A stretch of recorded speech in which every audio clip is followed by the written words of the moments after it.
اور ایک عقیدہ کیا ہے؟ یہ بڑا فلسفیانہ مسئلہ ہے، دیکھیے بڑا ٹیڑھا مسئلہ ہے یہ، لیکن میں اس وقت اس کی تفصیل میں نہیں جاؤں گا، بہت باریک باتیں ہو جائیں گی۔ مسئلہ کیا ہے کہ اگر خدا کو مان لے تو پھر سوال یہ ہے کہ خدا نے اس کائنات کو کیسے پیدا کیا؟ یہ ایک سوال آتا ہے ذہن میں، جس کے نہیں آتا وہ کہے گا پاگل پن ہے، خامخواہ اس پر کیوں سوچتے ہیں، لیکن جس کے ذہن میں سوال آ گیا اس کے لیے بڑی مصیبت ہو جاتی ہے۔ وہ تو سوچتا ہے، انسان کا اختیار نہیں ہوتا اپنے ذہن پر، وہ لاکھ رو کے اسے مت سوچو، وہ اور سوچے گا۔ یہ مصیبت ہے فلسفیوں کی، کیسے پیدا کیا؟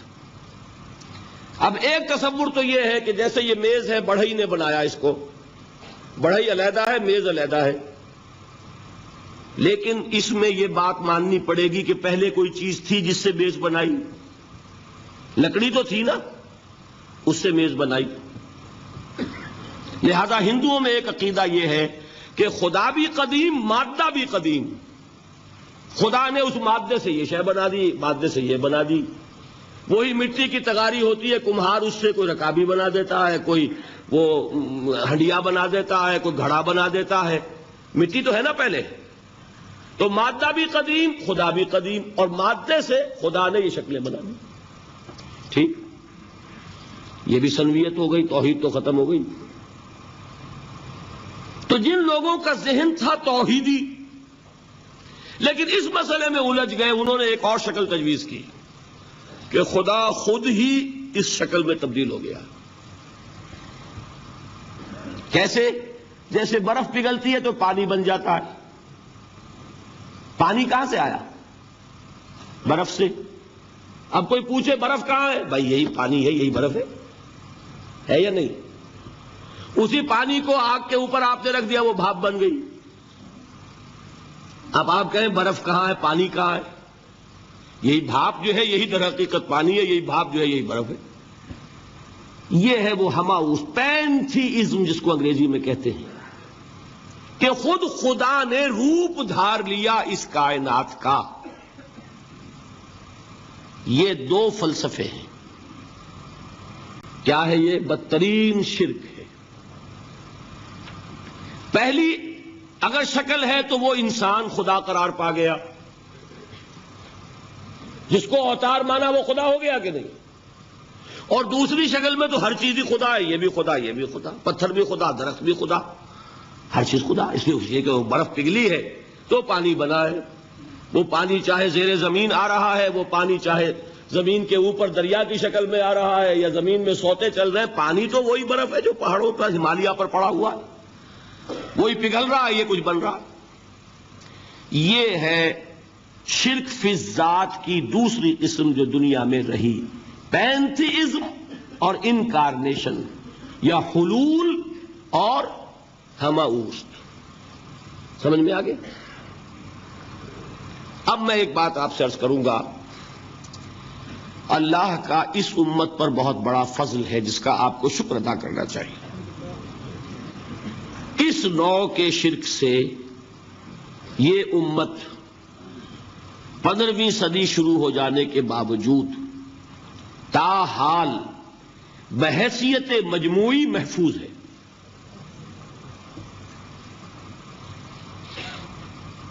میں نے بحیثیت مجموعی کہا ہے، کوئی افراد یا عوام الناس یا جوہلا یا شعراء یا نعت گو وہ مبالغہ آرائی میں کوئی بات کہہ دیتے ہو تو وہ علیحدہ بات ہے، لیکن مسلمانوں میں کوئی مستند فرقہ اور اس کے جو مستند عقائد ہیں ان میں الحمدللہ آج تک ایسی کوئی چیز شامل نہیں۔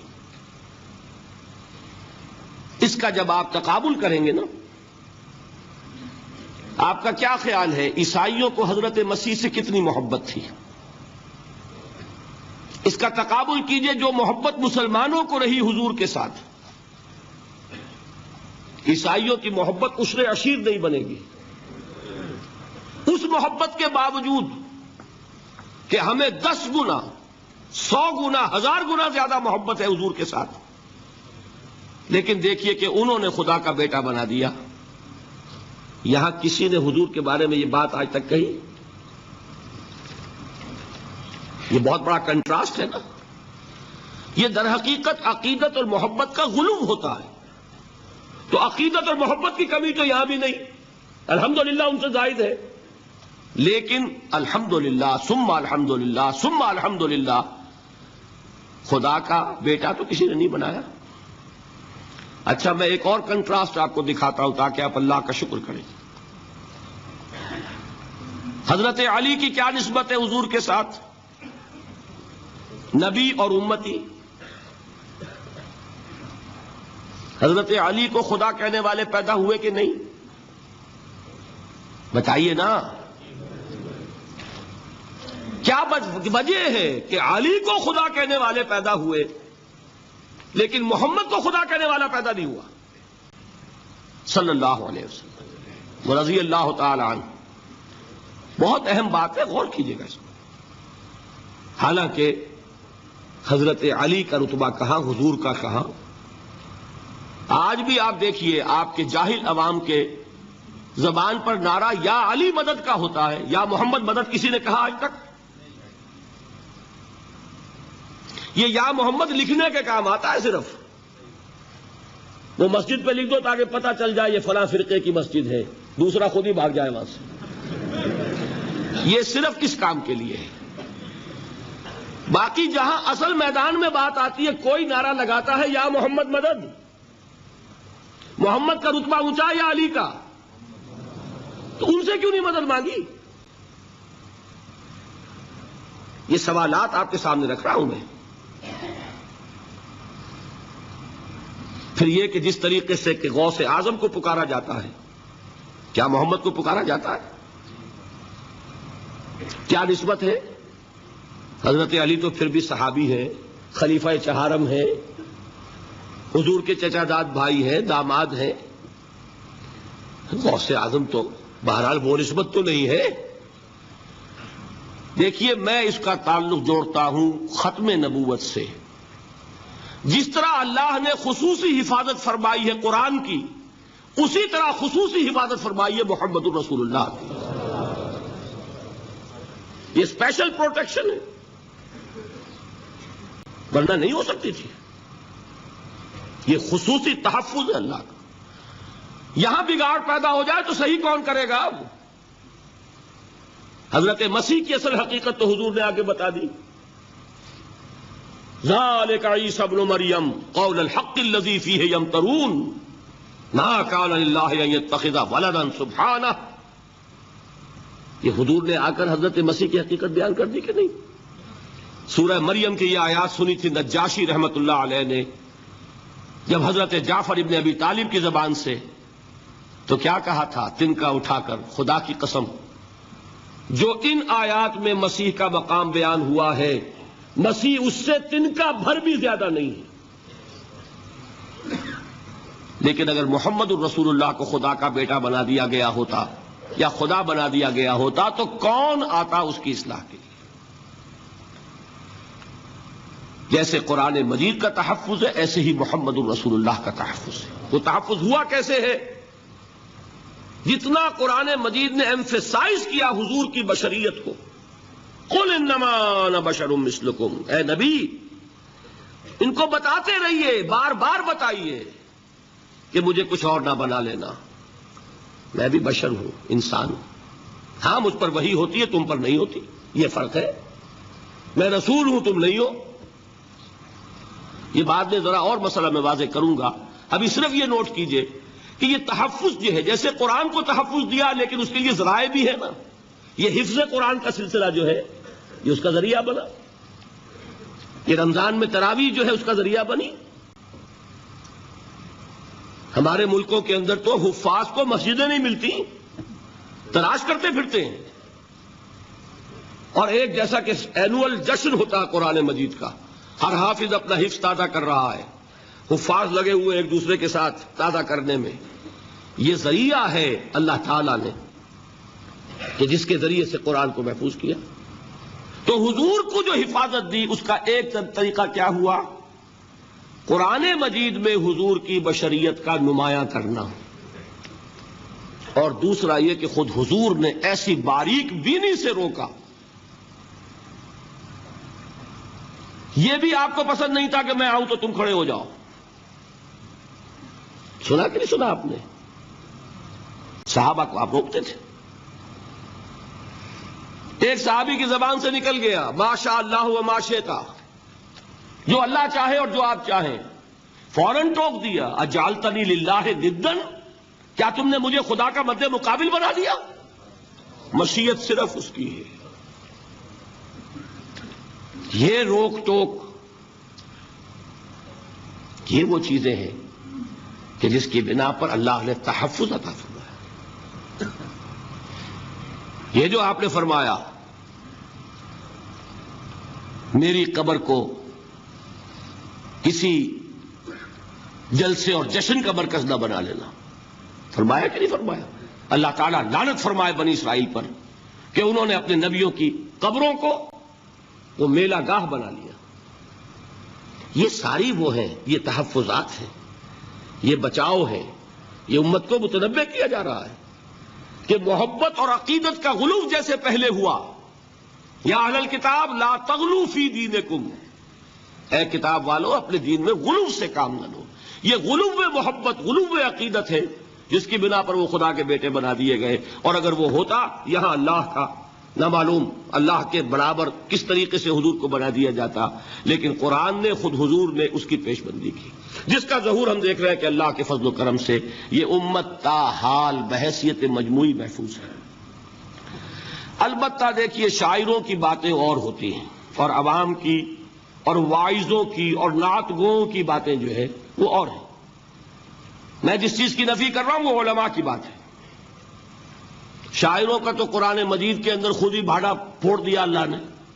والشعراء یتبعهم الغاوون الم تر انہم فی کل واد یہیمون انہم یقولون ما لا یفعلون. مبالغہ نہ کریں تو شعر میں رنگ ہی پیدا نہیں ہوتا. پھر شعر کائے کو کہنا ہے نثر کہو بھائی. مبالغے سے اس میں ایک تاثیر پیدا ہوتی ہے. وہ مبالغے ہمارے شاعروں نے ہمارے نعت گوؤں نے کیے ہیں، اور اس میں اللہ تعالیٰ انہیں معاف کرے بالکل اوتار کر الفاظ بھی استعمال کر دیے. وہی جو مستوی عرش تھا خدا ہو کر اتر پڑا وہ مدینے میں مصطفیٰ ہو کر. بتائیے رام چندر جی کے بارے میں جو عقیدہ ہے، اب کیا فرق رہ گیا؟ بال برابر فرق ہے یا کوئی؟ اور نکتے پیدا کرتے ہیں. مدینے کی مسجد میں منبر کے اوپر بغیر عین کا ایک عرب ہم نے دیکھا. کیا سمجھ میں آیا؟ عرب میں سے عین نکالا کیا بنا؟ یہ نکتہ آفرینی ہے. اسی طریقے سے ہماری شاعری میں کچھ ہماؤست کا رنگ بھی پیدا ہو گیا ہے. خود کوزاؤ خود کوزا کرو خود گلے کوزا، خود رندے سبو کش، خود برسر آ کوزا خریدار بے آمد بشکست و رواں شد.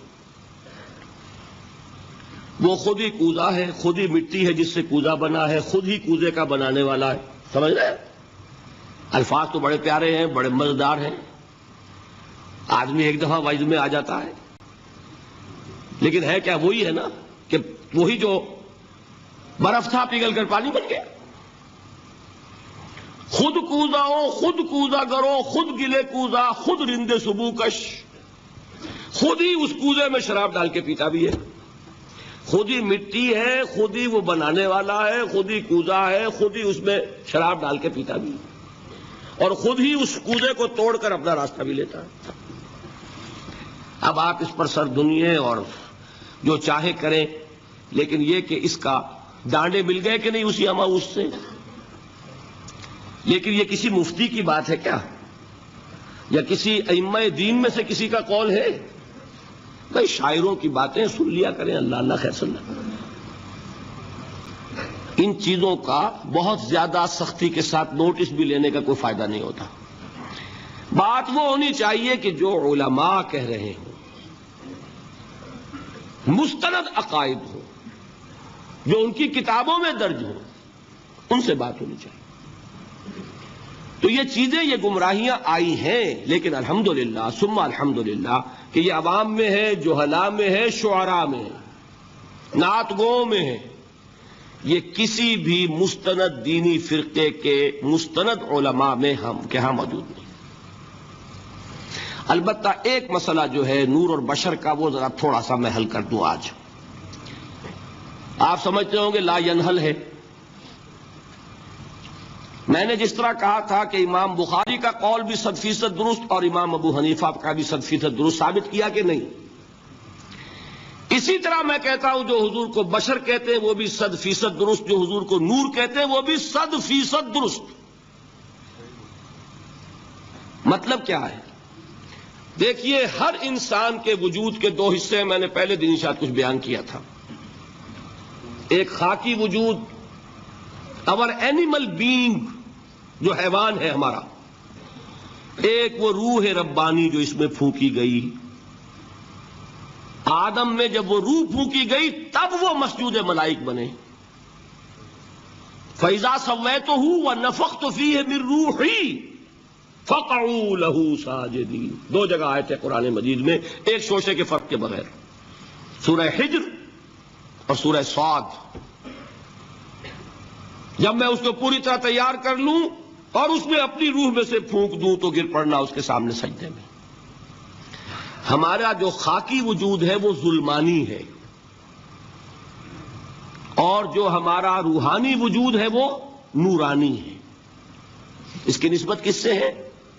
اللہ سے. بات سمجھ میں آئی؟ لیکن ہم نے اپنے اس نورانی وجود کو اپنے خاکی ظلمانی وجود میں دفن کیا ہوا ہے.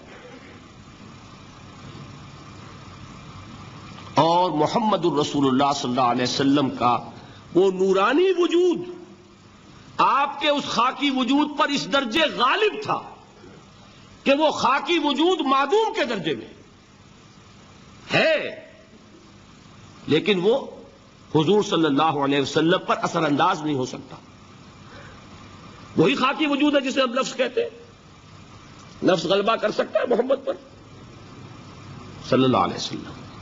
حضور کی شخصیت کی نورانیت نے آپ کی شخصیت کے خاکی وجود کا احاطہ کیا ہوا ہے.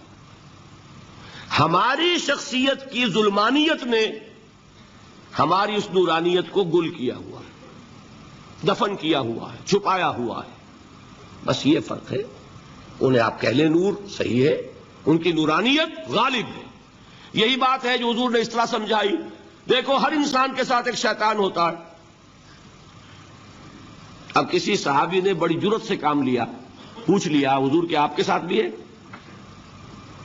ہر انسان کے ساتھ جو کہا نا، تو انسان تو ہے آپ بھی، جو کہ آپ کے ساتھ بھی ہے. آپ نے فرمایا ہے، لیکن میں نے اسے مسلمان کر رکھا ہے. بات ختم ہو گئی. نفی نہیں ہے، وہ میرے تابع ہے، میرا مطیع ہے، مجھے گردن نہیں پہنچا سکتا. ہے تو صحیح، لیکن نہ ہونے کے درجے میں آ گیا کہ نہیں. یہ ہے فرق سارا. اور میں یہاں پہ کوٹ کرنا چاہتا ہوں ایک بہت بڑے بریلوی مکتب فکر کے عالم دین، صاحب زادہ، نام میرے ذہن سے ایک دم اتر گیا، فیض الحسن. اللہ تعالیٰ ان کی خطاؤں سے درگزر فرمائے، ان کی مغفرت فرمائے. آپ نے سنا ہوگا نا نام. انہوں نے ایک روز تقریر کی جو میں نے سنی، اور تقریر کہاں کی؟ ساہیوال میں. وہاں کا ایک بہت مشہور چوک ہے، مہاجرین، مسجد مہاجرین کہلاتی ہے، وہاں تقریر تھی. میں نے سنی. ان کے الفاظ یہ تھے کہ کیا آپ لوگ ہمیں جاہل سمجھتے ہیں؟ کیا ہمیں عربی نہیں آتی؟ کیا ہم نے قرآن نہیں پڑھا جس میں بار بار یہ لکھا ہوا ہے کہ حضور بشر ہیں؟ حضور بشر ہیں، لیکن اصل میں ہم حضور کی بشریت کو نمایاں کرنے کو سوء ادب سمجھتے ہیں. بات سمجھیے آپ نے، اس قدر پیاری بات ہے. انہوں نے کہا کہ آپ کے باپ کا نام کیا ہے؟ عبد الرحمان. آپ عبد الرحمان کہہ کے پکارتے ہیں انہیں؟ ابا جان. ابھی آپ نے وہ آیات سنی، حضرت ابراہیم نے اپنے مشرک باپ کو یا ابت ہے، یا ابت ہے، بڑا پیارا ترجمہ کیا. ابا جان، ابا جان. کیا نام لیں گے؟ آپ کے باپ کا نام ہے، نام نہیں لیتے آپ. کیوں؟ ادب کی وجہ سے.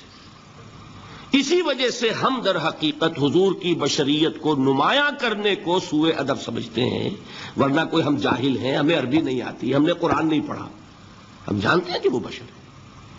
بات سمجھ میں آئی؟ کتنی